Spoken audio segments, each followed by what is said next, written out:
Egypt's first democratically elected president and Islamist leader Mohamed Morsi is buried. Morsi collapsed and died while facing trial Monday. A powerful earthquake strikes off Japan's western coast. No major damage is reported. 2 earthquakes hit China's Sichuan province Monday, killing at least 12 people.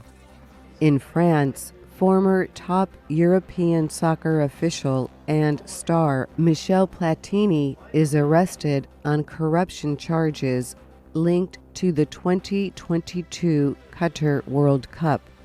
Platini denies wrongdoing.